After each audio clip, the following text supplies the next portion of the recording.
Howdy, everybody, and welcome to the iGPFun Formula 3 series presented by North World Sim. We're here at lovely Barcelona, the Catalunya Historic Edition. I'm Austin Knight. I'm joined by Marco Bobnera, and we're here live on the iRacing Esports Network and Apex Racing TV for another brilliant round of the iGPFun-F3 series. Marco, how are you feeling today? Man, first of all, hello everyone. Hello, Austin. Yeah, I mean, this is certainly quickly becoming one of my favorite series to cover. And we are at the better version of Barcelona, in my opinion, the historical one. We have seen some absolutely fantastic races in this first 4 rounds. This being round number 5, I would say 5 plus, because also we had the F3 World Championship organized by the same people during week 14, sorry. So yeah, I'm expecting more of the same. We have an incredible 60 cars signed up for this race. This is going to be certainly one to follow, and if you are new to this championship, you will see how, despite the huge number of cars on the track, the racing can be very exciting and very clean. It's going to be a very clean race indeed. Very exciting too, because Barcelona, it's famous for being a little bit more difficult to pass here than a few other tracks, but that's brought up the kerfuffle in Formula 1, but that's because of dirty air. And these F3 cars are a lot less powerful, not a lot of downforce on them compared to the F1 cars, and they don't have to go through that chicane, so that they're going faster and faster, and it's going to be very exciting, especially when these guys get into the draft with each other.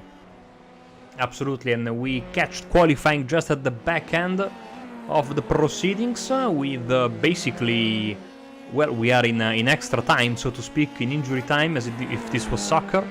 Giovanni Sellito rounding the final corner, position 43 for him, improving on his personal best. And there he goes. No, he doesn't improve, 37.8. As other drivers coming through, we've got Damien Hall. He is the last of our qualifiers so far, Austin. Position 56, there are 4 drivers without a lap time: Thomas Pruitt, Igor Maximenko, Henry Robert, and Adrian Cordero.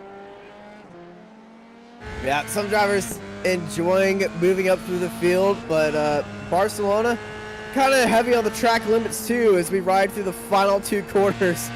Very unusual way to go through here, because I'm so used to taking that chicane. It just feels a lot much better without that chicane, as Hall goes 52nd right there. One of our drivers that we learned to really like, Chuck Mauro, always involved in some kind of exciting battle in this opening part of the season. He will start 33rd. Adam Talsma, for the driver from Canada, is also looking at a top 25 start, but he's trying to improve. Let's see if he has time, because we are 2 minutes past the allotted qualifying time. Yeah, going through those double right-handers at the end. A little bit of a lift, and that very final corner is going to be making the setup on this car very important on how you attack that corner. As Talisman comes across the line, sits 25th. Yeah, does not improve, and basically, yeah, everyone has been kicked out of the racetrack, and we are ready to go through the starting grid for this one. It's a very familiar name at the top of the grid. It's Raul J. Hyman starting up on pole, followed by Stratos, Kiro Glitzis, Alex Alcaraz, Samuel Hermer, Philip Lucas, Florian Densler, Richard Wetzev, Vito Garcia, Chris Trott, Marcus NG, David Martin, Luca Ferrani, Clark Williams, Luca Maruk, Dirk Provley, Zoltan Zamoter, Zachary Beeson, and Christian Burke in 18th behind the Stuart Minlane, Nick Carty, James Luis, Russell Kirkwood, Kuchi Ido, Waldemar Cardella, Adam Talsma, Ricard Bogert, Johnny Coco, Ben White, Daniel Bond, Johan Bergeson, Marcel Bergs, Mark Mathis, Chuck Maru, Luciano Lorenzo, Rod McGuire, Steve Rubens, Andy Flitz, Josh Arnold in 38th, JJ Gonzalez, Alex Hopkins, Sean Bennett, Rob Kolark, Giovanni Stiletto, Clemens Putzengruber, Patrick Rowlands, Christian Gladsminter, Martin Devine, and Peter Brzezinski in 48th. Antonio Brzezinski right behind it, followed by Richard Veen, Gaston Abernecute, Damien V.A. Hall, Reed Dennis, Vincent Casanova, Walter Lemons, Pedro H. Oliveira, Henry Robert, Adrian Cordero in 58th. And in the final 2 spots behind those 2 drivers, it is Adrian Cordero and Igor Masameko. Yeah, I don't know why maybe the grid is too big for our overlay. It's not scrolling and you know, it says, yeah, I'm not going any lower, you know. But yeah, here we go then. 60 drivers registered, but we can only fit 58 on the grid graphic. Well, there's 60 drivers on track. They're all lined up and ready to go. Let's get those 5 red lines, and out they go. 60-car race, and it's iGP Fun action here at Barcelona. And Philip Lucas didn't take to the track, so he's going to drop all the way to the end of the grid. And just look at all these cars storming down into turn 1. Herbert Glitzes Alcaraz, your top 3 racing in there, all in the line. Remember that iGP Fun rule, no over obnoxious sends on the first lap. So I expect these guys to be taking it nice and easy. That no 3 wide rule in effect right now. Yeah, only I think Walter Lemmens had a bit of an issue. Too bad, because he had a couple of fans in the chat, but apart from that, everyone goes smooth as butter. As I can see Philip Lucas coming out of the pits right now. Damien Hall. Oh, now we have a bit of a Grosjean moment with cars sideways. No. Oh no at that moment, and oh no at you referencing that moment. And here also as well, I think Luciano Lorenzo is missing the front right of his car, unfortunately. So a couple of dramas in, you know, those were the trouble spots we were expecting, Austin, even in real life. And now they take the old left-hander here. And yeah, such a classic turn. And with all these guys kind of used to the new layout, it kind of takes a moment to readjust that braking point for that turn and how fast you take that turn in there.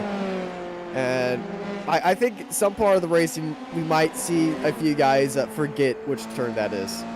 Also, if I'm not mistaken, with the different layout of that corner, it's much easier to get an off-track than at the right-hander coming up the hill, because it is. The off-track marker has been you know, positioned by racing for the proper track, not for the old-school track. As we go with Alex Alcaraz and Stratos Kirlakitsis side by side.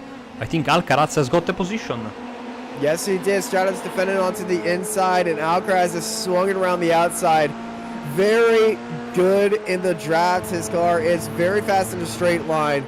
And Alcaraz up in the 2nd place, but we know Stratos Kirlakitsis, he loves to fight. I think there has been an issue there at the back for Chuck Mauro.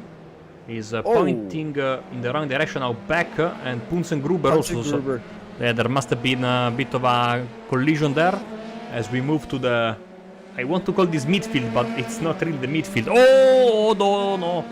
Cogito is out with Caldarella also. Is missing, wow, completely missing the rear wing. He's missing, yeah, the rear wing of that engine cover is flopping around. That's the first time I've seen the engine cover start get dislodged. What's happened right here for Juan Marcadella? Is coming into that left? Oh, it's just a little bit too. It's very awkward. A little bit too late on the brakes and a little bit too light on the brakes. As we go to our battle for the lead between Hyman, Alcaraz, Kirlakitsis, and really it's more like a battle for second. But these guys just studying each other for this opening part of the race. You don't want to be sending in crazy moves at the start, because we saw what happened at Donington. Exactly, and you know, 28 laps, it's quite a lot of laps for F3 cars here as we move to the back end of the top 10. Luca Varani is leading the way, but this little pack is headed by Dave Martin. Sorry, oh no, there's a lap car there in the middle, my apologies. That should be one of oh yeah, it's a Christian Glamsetter. getting passed by Luca Varani there. Yeah, we already have 5 cars that are out of this race and 7 cars, well, really in the pit lane. So start of this race, big chaos. There's more chaos happening as the 987 of Brzezinski is around, and he's missing his wings and engine intake as well. Yeah, beautiful livery on that car, black and magenta. Oh, little bit of netcode there with Chuck Mauro, I think that was. We just came out of the... It was Chuck. That was a very ambitious move by Chuck going in there as we take a look at that Formula Ford going around the track. So Raul J. Hyman, who for people that didn't know, we learned recently has a very successful real-life racing career going on as well in junior formulas. 35.1, 35.1 as well for Alcaraz, 35.6 for Stratos Kirlakidis, who's been being caught by Samuel Hermer and his Earth Dream car. Yeah, and you kind of have a connection to that Earth car, don't you? Oh yes, when Honda did their campaign, which was basically also a way to cover the fact that they had no sponsors for that season. You could donate a certain amount of money and have your name stamped on one of their 2 F1 cars for the 2007 season, if I'm not mistaken, it was. And yeah, my name was on the Jenson Button car, so yeah, quite you know, the names were so small they were impossible to read unless you got really close, but they were there. It was quite cool.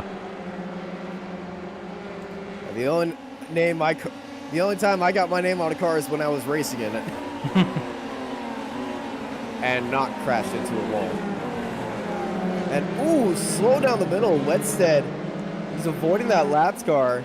It's a very ambitious line around the outside. Got a little bit loose right there. But all these guys at the front, very spread out as we head into our upper midfield. Is that a thing?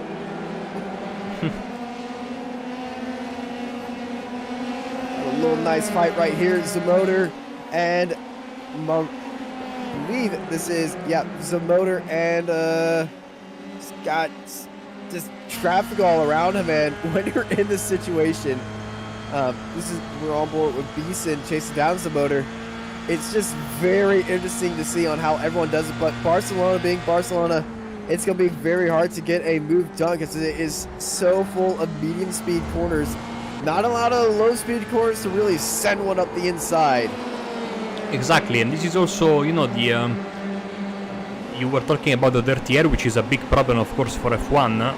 Even if they do the chicane, still the dirty air is enough because they have to do that final sweeping corner. But the big problem also is the fact that turn 1 in real life and here as well is not that big of a braking zone, you know, especially for F1 cars that they have such amazing brakes. But even for these F3s. Yes, you can work with the draft, but it's not a very big braking zone. So you also have to hope that the car in front of you makes a mistake because there's not a lot of space to go by, and usually attacks there end up in tears. Yeah, and with these guys, it's just they like racing clean. They are going to really amp out a ambitious overtake, especially these guys at the front. Watching Varani and G race it out through the final 2 corners. Let's ride on board with Luca. Luca, the series organizer, absolutely loves what he has been bringing on here.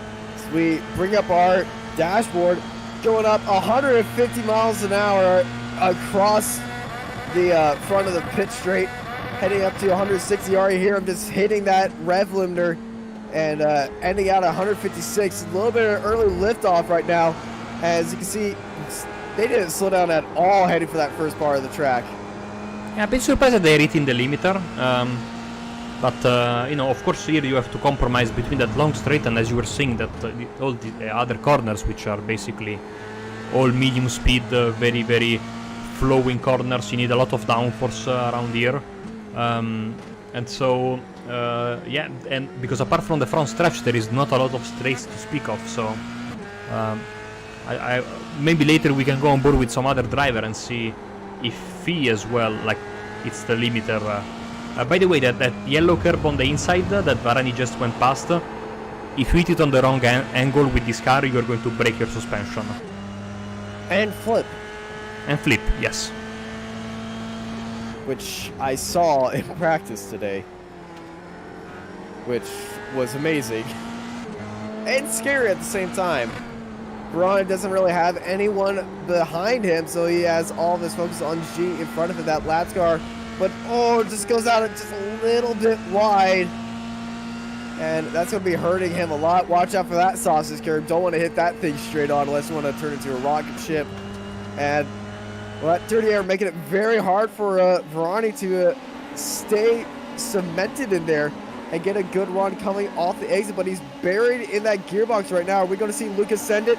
He is looking down the inside, but just too far away to make a move out of it into that tricky turn one complex. And I must say, this complex is very against overtaking.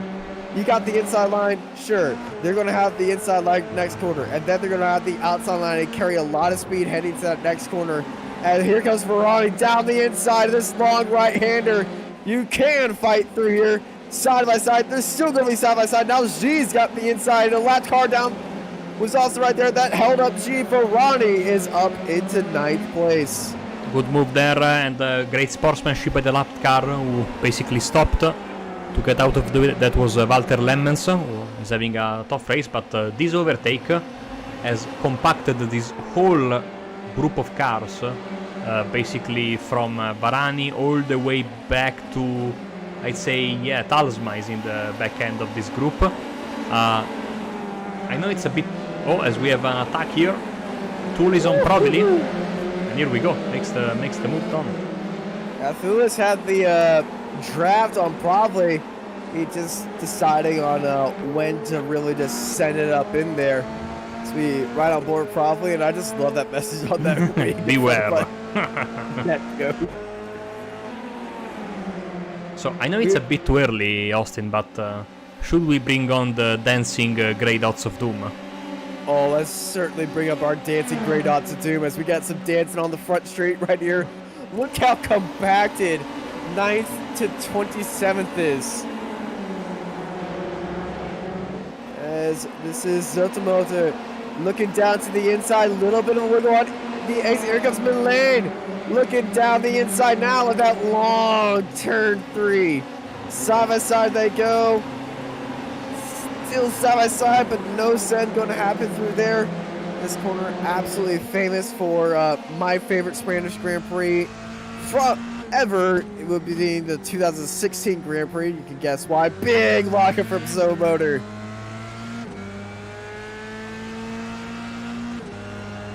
If you don't know which race I'm talking about,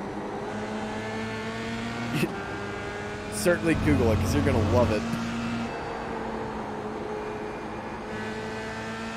Unless you're a Mercedes fan.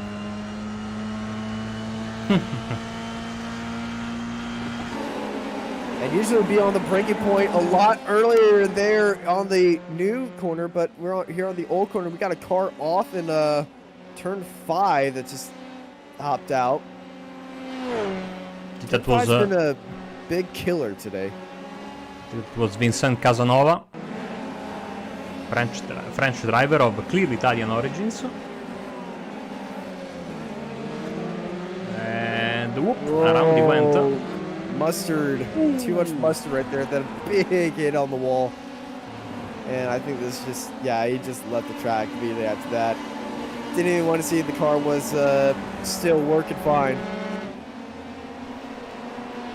I think the right rear got a very big whack with the wall, and these cars... it was dislodged. Yeah. These cars are very sensitive to damage, as it should be. They are open wheelers, so at the minimum contact... oh, there's someone there in the... 51. Could it be Patrick Rowlands? It is Patrick Rowlands. He's waiting and waiting. He has a little bit of an opening, hopefully. And, he's also having connection trouble. So. Oh, someone there. Completely, I think it was Dave Martin, completely killed a cone. Thankfully his car is okay. You need to be careful Everybody's because... killing the cone in that corner, because if you're watching our dancing gray dots of doom in our upper right hand corner, I know my... Oh! Oh, we have a pile up. No! Oh, this is bad. Oh, no. You see, drivers are trying to have... Blip shot, please. We need a blip shot. Oh man, I need to see what happened. I think Chris Trott was, or Zachary Bison, one of the two, went around mid-corner. There we go. So here we are. The blip not playing good games of us today, but 1, 2, 3, 4, 5, 6. It was Chris Trott, so let's take a look at Chris. You'll see he's going to lose. Let's go to the... Too much mustard in right there. Oof. And got into the grass. And then right behind him, chaos erupts. And oh, man, that orange car. Hit. I don't know who it was, that orange car, but I think that might have been Dirk, probably. He got it. Look at the bits and pieces and the debris. Oh yeah.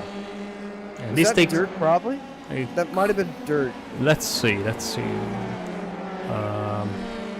Now, of course, looking for the incident in this mess, it's very hard. Very hard, but we have the technology. It was Dirk. Let's throw on board Dirk. This is probably the most unlucky place you want to be. Oh, okay, just... Oh, unlucky. He was moving away and then he got whacked. He lost...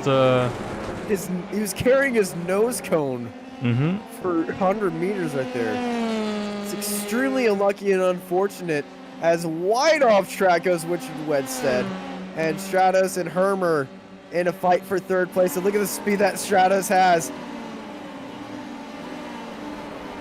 Actually, that's a laps car. Yeah, that's the car we saw earlier. I think Brzezinski. Brzezinski, yes? Yeah, that is Peter Brzezinski. Yes. He gets passed lapped by both Kirlakitsis and Ermer, but Kirlakitsis was able to pass him straight away, and you see even with the speed of Samuel, he had a bit of trouble getting past Peter in the S's there, so that explains everything you might want to know. And as you can see, I think before I think in a few laps time we might see the leaders having to go through the back markers, endurance racing style. The lap is not long, but not that long, and look at the dots there. The number one getting dangerously close to the back end of the lap car train. Yeah, oh dear, look at those cones. Those cones are not straight. And as these guys continue on for another lap, we head into lap 12. We're looking at this battle for 19th and still the upper midfield. We aren't even halfway through the pack yet in the true midfield. I think the true midfield would be about 20th to 40th, you say? Yeah, since we have like 60 entries, we can say that we can. My terrible math skills made me divide in my head the group into sixths. So the first sixth of the field, the second sixth, third, So yeah. Top 10, top 20, top 30, top 40. My maths are terrible. Chuck Mauro with another problem. Not his night, unfortunately. As struggling hard today. He's down in 34th, stuck in that midfield, but very unfortunate. Yeah, and he has been in a fight for the, I believe, top 10, top 15, top 20 every race so far, and maybe he doesn't like the track, but this race started very badly for him with that contact he had. Now he's trying to come back on the, I think that is the pink cat car, yes, of Rusevski. Let's go on board with the totally not Red Bull car. He has the pink cap. As Ruszewski, we saw him have a little bit of trouble. Richard Wedstead. Wedstead off in that, well, massive incident right there. I think we're going to see a little bit of an all-track and probably a replay of what we saw earlier on, just involving a lot less cars. Oh, he went for a move. No. I think that was a lapped car.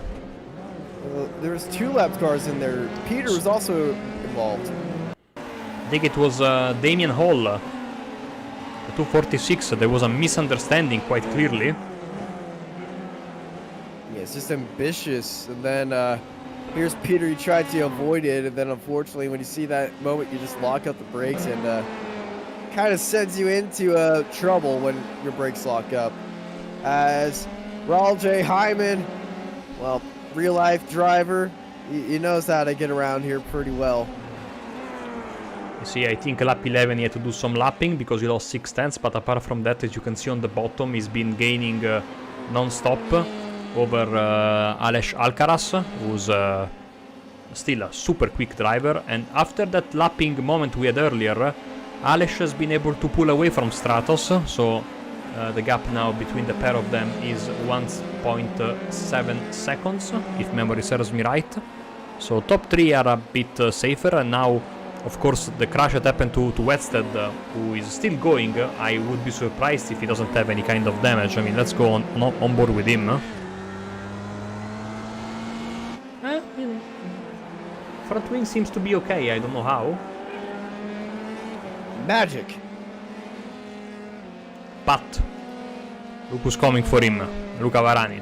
Luca Varani is up 3 spots where he qualified, and I'm surprised we went throughout this entire race and not covered our biggest mover.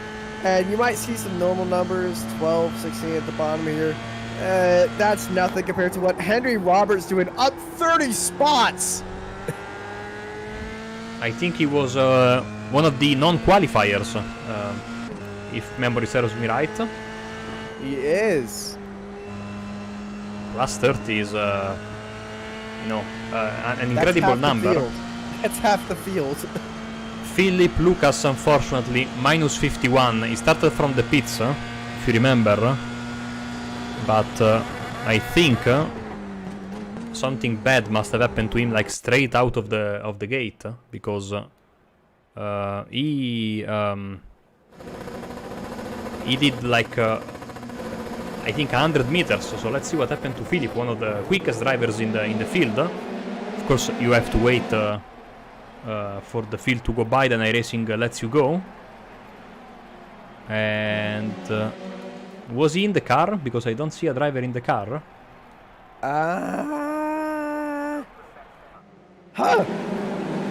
You see no, he's I don't think he even started.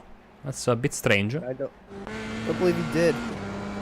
But Robert, he's all the way up there. Look at Johnny Coco. There's a big fight happening in front of him. Between Maruk and Bob Bird. Latcar avoiding there. And these two are going side by side, heading into this long right-hander down the inside. Car goes off and out of there. Spinning around. That was Berg, I believe. Multi-car incident. Yeah. There was a car on the wall. Vanderberg was one. I think Devine was the other, one of the lapped cars. Back to the fight between Maruk, Boberg, Coco, and Mathis. They are really enjoying their life in the back end of the top 20 here, with more cars trying to join the party, including Bison. And now Sean Burnett tries to make a move on Maguire, and he does so. Maybe. Well, he's got the first part of the move made. Can he get the second part around the outside? Yes, he's got that locked down. Look at this 76 of Cardi now. He's trying to get to the back of Burnett right there, but watch on the outside. He's got that lapped car, and we've seen lapped cars cause a little bit of trouble sometimes here. So Nick Carty tried to, profit from Maguire's maybe being distracted by Barnett passing him, but Barnett is able to keep the position, at least the position on Carthy, but I think Carthy has some good... Oh, bit of a mistake there from Maguire. Maguire getting a little loosey-goosey right here. Coming on to the back straight, very short back straight. And, oh, Carty is showing a move all the way from Valencia. He was so far down the inside and so far back. There's no way that was going to work. And, well, luckily he didn't go full send right there, or else we would be looking at another incident. And big wiggle from Maguire. There was a massive wiggle. He will have a terrible exit speed. And now, of course, you see there joining the party is Henri Robert. 31 places gained in the best livery in the field, in my opinion. That's a great livery. French flag livery. As Carty and Maguire side by side in turn one. Robert standing behind him a little bit. Almost wheel contact right there. Robert making it 3 wide. Big wiggle from him.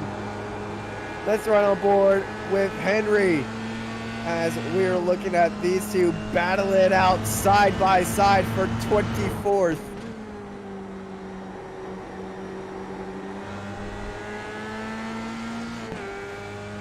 th 25th, top third of the field. Little big slide from Carty, and Robert is enjoying this. I mean, he's got the best seat in the house. So well, yeah. Well, not as good as us. No, of course we have the we have the best seat in the house, and you know why? We got milk and cookies. Because we get paid. Oh, I was just thinking about food. We need American milk and cookies. Milk, cookies, and ice cold Coca-Cola. That's how you pay me. But I don't drink cookies and milk at the same time. And oh, big wiggle by Maguire. Carty up down to the inside. Carty and Maguire side by side. We saw Maguire have a big wiggle right here. Carty sends it down to the inside. Maguire trying to hold it. Almost contact right there between the wing and the gearbox. Big puff of smoke from a car ahead. And that is Barnett pulling out that smoke. Now Carty getting back that speed on the straight. Maguire unable to make any... Oh, no, Carty's unable to make any move up there. Maguire's got the speed. Robert is just watching this now. They're still fighting. This is an incredible fight these guys are having. And from what I was hearing from the chopper cam, all 3 of them were hitting the limiter, so it might be a widespread thingy, this one, that everyone is hitting the limiter. By the way, and before... Oh dear! Robert laid on the brakes, causing Carty to take evasive action. And now these guys are catching up to Barnett. We saw Barnett puff of smoke coming out of the final corner. He's definitely struggling with something as these guys are closing out hand over fist as we go, well, we're 2 laps over halfway right now. I think Stratos has a bit of breathing room because Samuel Ermer must have made a mistake. He just rode onto that curb and took out the DRS sign. Yeah, iRacing, we need the destroyable roadside sign, so no one then can have reference. No, we can have no one can have references for the braking areas. Yeah, I would really love to see that in a rookie series. Before we move on, these guys give a little bit of breathing room for us. Let me say a big thanks to North World Sim, the sponsor of this series, simulator parts and innovative solutions. They are your sim racing house, cockpit, pedals, steering wheels. All you need, you have it.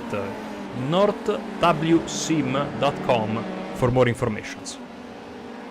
Indeed, and you kind of read about mine because I was just about to read that ad. Where is Raul Ayman going? Herman is parked up. Raul J. Hyman. Equipment failure? Well, he's got it, whatever it was, fixed, but he's dropped all the way down to 6th place, and he's picked up a cone. He's got a cone buddy in his side pod. Let's see. Gearbox. Oh, he's Wheel. gearbox problem. Yeah, the wheel issue. Yeah. Maybe he has a shifter or something, or his wheel. Because usually the gearbox is connected to the wheel, so maybe the wheel was Yeah, having. he just unplugged it right there. He just unplugged the wheel right there. Yeah. You saw the wheel, both wheels shoot off to the right.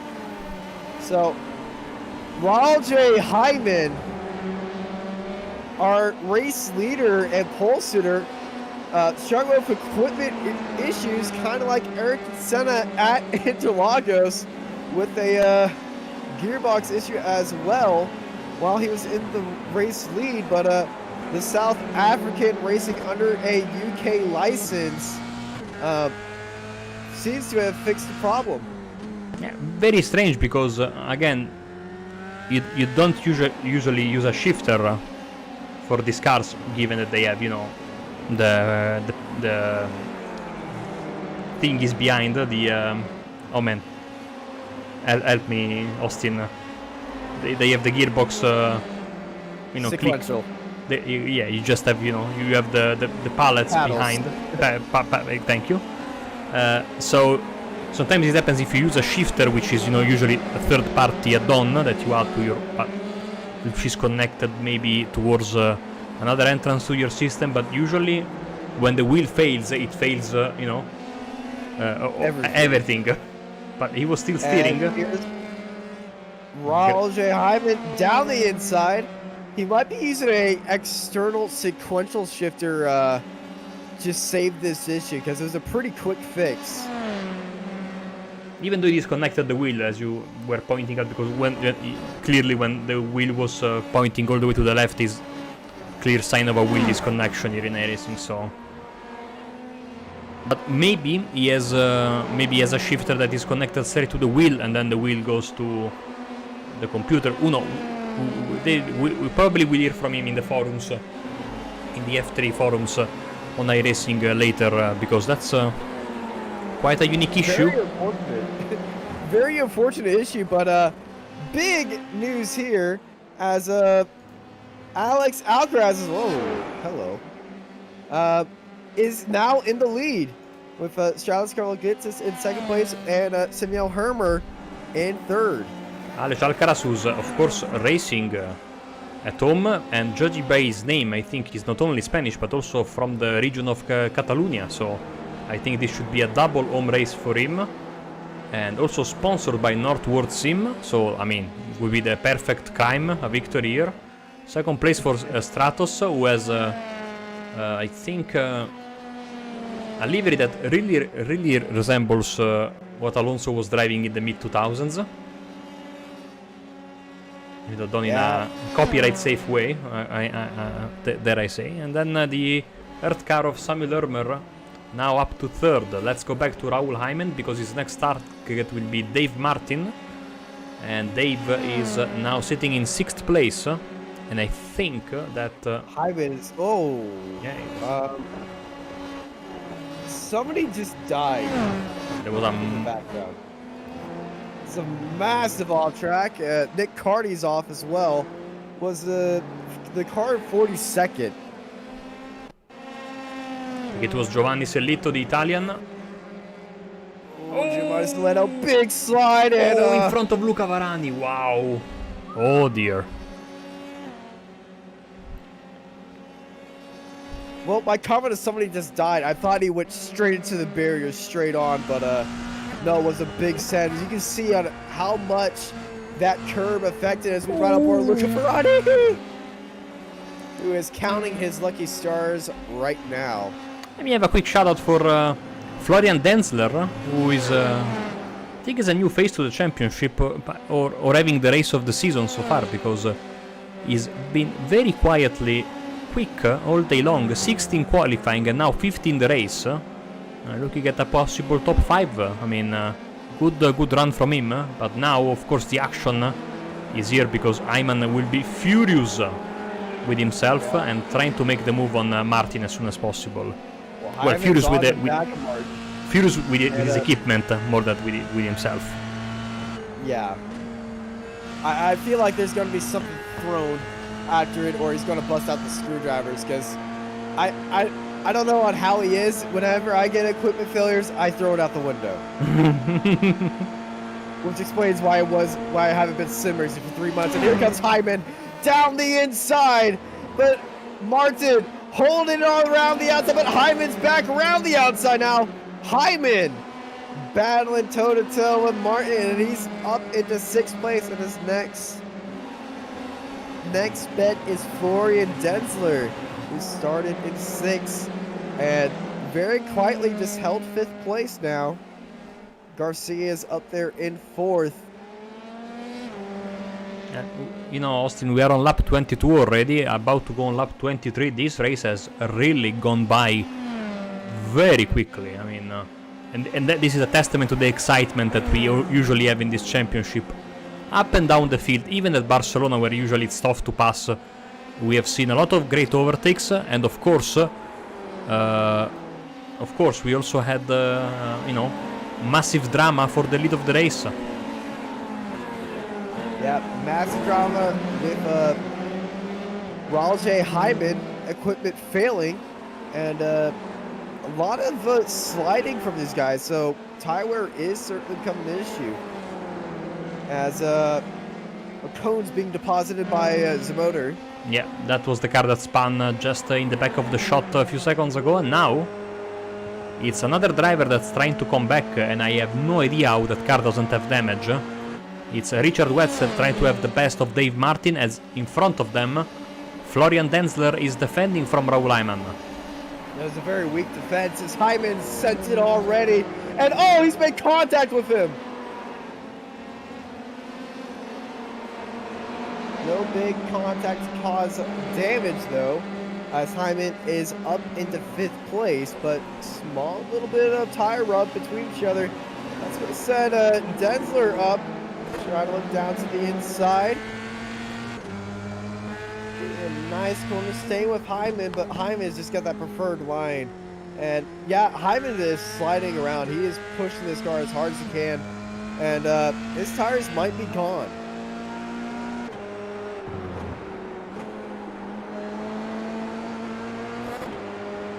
On board of Martin, looking at Richard Wedstead right behind him, and Wedstead backing off just slightly, not going to be making any sort of move heading into the old can't really call this a hairpin. What would you call this?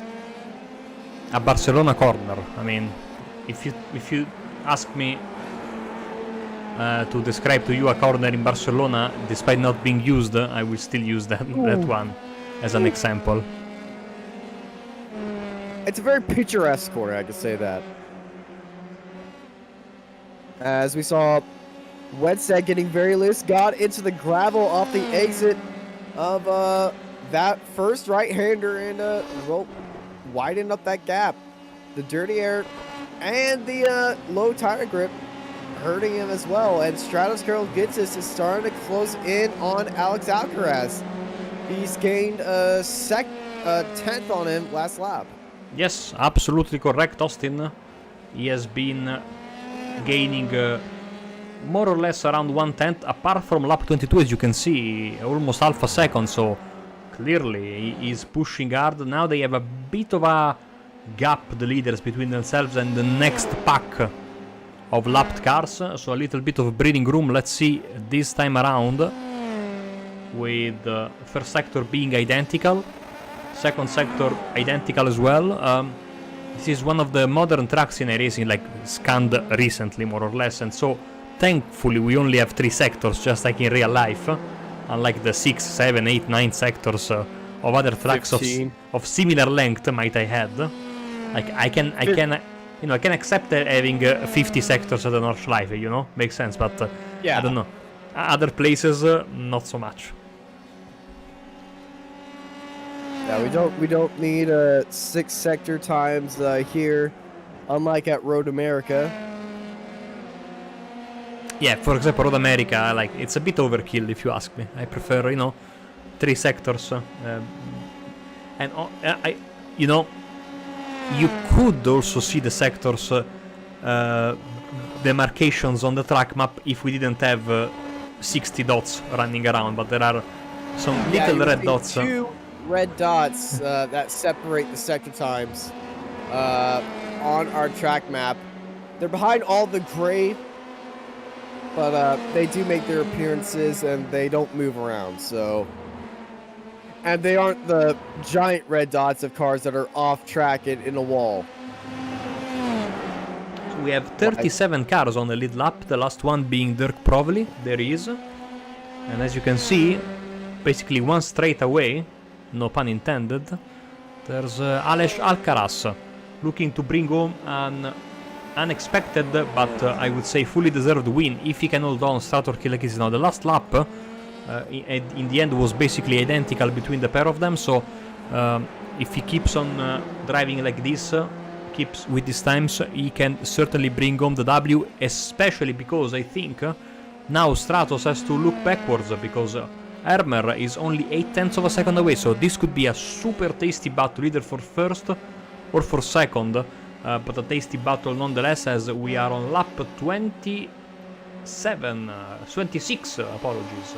So 3 laps to go. Got 3 laps to go, and an absolute tasty battle brewing up here right now. Oh! And we got a car stopped in the middle of the track. Alcaraz has to avoid it. Stratos, oh my goodness! Chaos is happening right here at turn 1. Cars all over the place. Multiple cars involved in there. Let's down into half a second, just like this battle we got for 7th between Martin and Wedstead. And, well, you're going to have to be like, switch a channel. Oh, big slide by Wedstead. And that's going to take him out of that battle. It's clearly that those tires are done. 2 laps remaining here at Catalunya. And I think this battle for second we need to watch between Stratos and Hermer. You can just hear the bouncing off the rev limiter right now. Samuel Hermer gained a lot of time last lap compared to the guys in front of him. It was actually 4/10 faster than Alex Alcaraz was Samuel Hermer. All because of that first corner incident. And, well, that's just allowed Hermer and Stratos to start closing up on Alcaraz. 1.5 seconds separates them, but only 3/10 separates this battle. For second place between Stratos Karloglitsis and Samuel Hermer.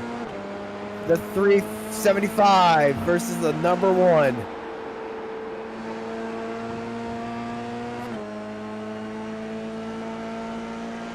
Hermer's getting a good run in that draft. 2/10 back into Barcelona corner. Yeah, I think it's just Barcelona corner. Or Catalunya corner, since it says Catalunya in there. Or should just give it up to the iRacing community. Just what should we name that corner? Hermer using all the track, almost getting up onto the curb. And Stratos defending out to the inside. Weaving down the front leading down the front straight like a snake, trying to break off that jack. But here comes Hermer. Hermer charging down. Stratos defending out to the inside. Hermer's got that outside line now, side by side, heading into turn 1. Hermer's got the speed. Hermer's got the inside line. Stratos, can he hold it around to the outside? Yes, he can. And here comes Hermer now looking for that switchback. Hermer earthing it up in here. Stratos Karloglitsis defending onto the inside. Samuel Hermer still trying to find that switchback move. Here he goes. Side by side they go, heading to dangerous turn 5. Hard on the brakes. Stratos Karloglitsis going late on the brakes. Samuel Hermer trying to go for that switchback right here. Stratos using all the track to defend from the charging Samuel Hermer. And still defending more and more into the, switchback, as I like to call this corner, avoiding those yellow curves and heading into this long back straight, heading into that famous Barcelona corner. Stratos Karloglitsis, Samuel Hermer battling it for second. They got a lap car ahead. Stratos defending onto the inside. Samuel getting into the back of him. Stalled out mid-corner. Stratos Karloglitsis causing a little bit of mayhem right there, right behind. Also, we got a battle for fourth between Raul Hyman and Garcia.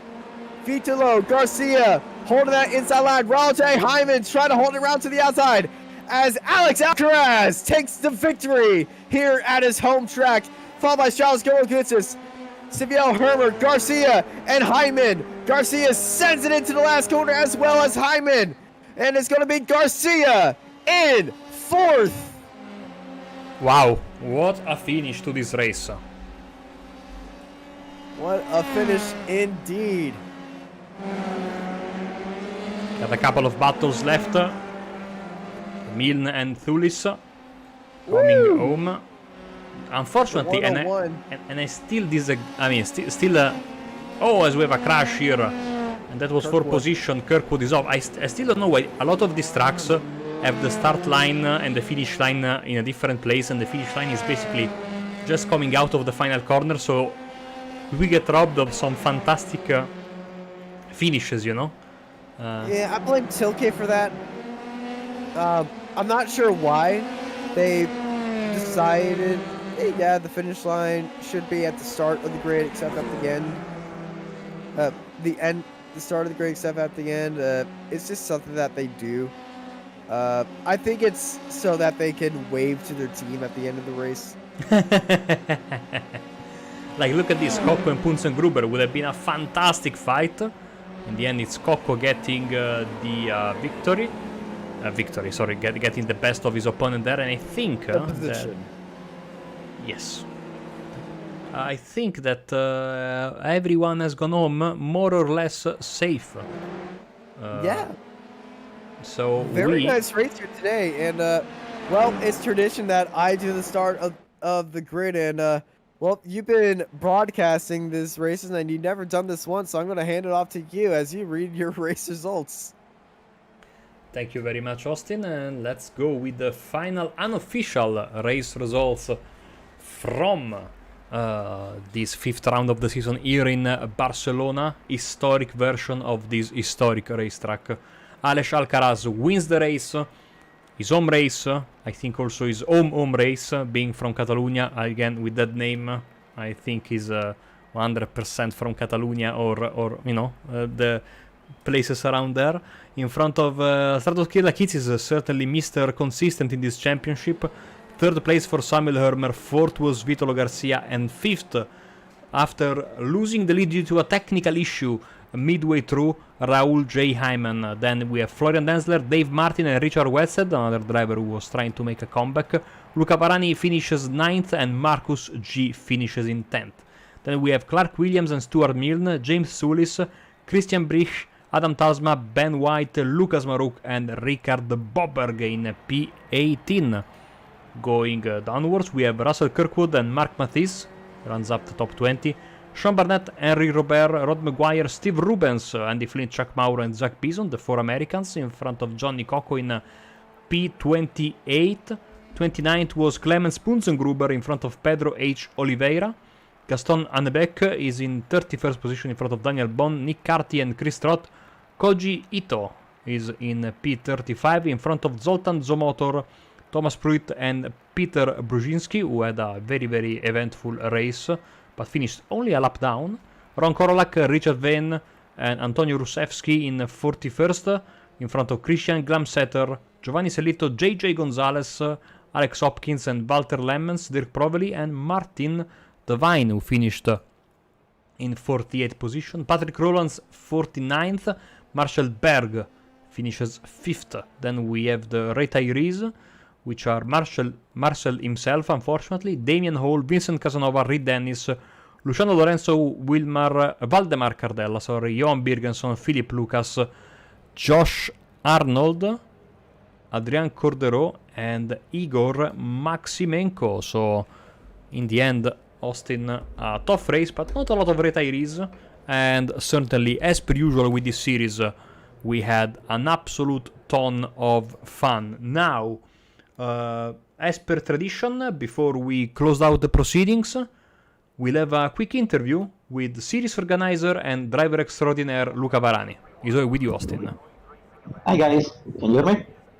Yes, we hear you loud and clear, Luca. 60 cars lined up the field today, and well, you finished in the top 10 of it. How was today's race and well, community? It was tough, actually. We all had to take care of our tires. They were really, the temperature was not so high, but the rear left was really going, so it was going away. And so we had to be careful, and I actually was a little too careful. I didn't push enough early on, and in the end, it was too late. There was a lot of training, follow the leader type racing here at Barcelona. Barcelona being full of a lot of medium speed corners. Was the dirty air affecting the racing here a bit? A little bit, but mainly we all have the same pace. So one day somebody is faster, another day another guy is faster, but we are pretty evenly matched, and it gets tough. For instance, I don't know if you saw it, but a lap car span ahead of me on the last corner, so I had to brake to avoid him. I lost 1.5 seconds, and that was it. That was the gap from Richard at the end. So it's tough racing. It's the quality, the level is pretty high. Let's face it. You mentioned lapped cars. Were you expecting the lap traffic to be this massive here today, or were you expecting a little bit more pack racing? No, actually, I was fearing and expecting a lot of drama and crashes. The track is really tough, and I keep getting the pet, but managing the tires for 45 minutes, it's not very easy on this track. Yeah, I could certainly agree with you right there. Well, Luca, you had a good finish here today. Before we let you go, anyone you want to thank? And as always, thank you for broadcasting. You always do a wonderful job. I always enjoy watching you post race. Thanks a lot to all the viewers. I hope you enjoyed, and I can say that next week or the race after we will have a prize for you, so stay tuned. And of course, a lot of thanks to our sponsor, Northwind Sim Racing. They design their own cockpits, their own high-quality pedals, steering wheels. So if you're looking for some high-quality hardware, please go and have a look. They are generous to us, so it's good if you can pay them back. All right. Well, thank you, Luca. Thanks for putting on a great series, and congrats on a good top 10. Marco, any closing thoughts? Well, another fantastic race for the championship, and I want to say a big thanks to everyone who has tuned in. The drivers, of course, they have been absolutely fantastic. And at this point, Austin, I don't think it's even a surprise that the race can be hard, but very, very fair. Of course, 60 plus cars on the track, so stuff might happen, but the number of if you go to the percentage of drivers that are retired compared to the whole of the 60 drivers, it's like absolutely minimal, and I would say also to be expected to have some drama, but I mean, this was absolutely amazing. Cannot wait for more of this championship. We will be back next week then for another round of this fantastic championship. In the meantime, don't forget to subscribe to the Racing Esports Network, to Apex Racing TV, because the fun never stops on both of these platforms. And we will be back starting from tomorrow with more action at all times of day here on this channel. Back to you, Austin. Yep, next week we're going to be at Circuit of the Americas for a amazing race, my home track, and I will actually be at a race next weekend, but I'll make sure that I will be able to do the commentary after just attending the Saturday event, not doing the Sunday event there, so I'll have some real-life experience covering F3 cars, and then covering F3 cars again, but on iRacing. But thank you everybody for joining us here on iRacing Esports Network and Apex Racing TV for another great round of the iGPFun-F3 series here at Barcelona Historic. I've been joined by Marco Barbadera, who's been doing commentary, graphics, cameras, the whole shebang. Get this guy a raise. I'm off tonight, and I hope y'all have an amazing night.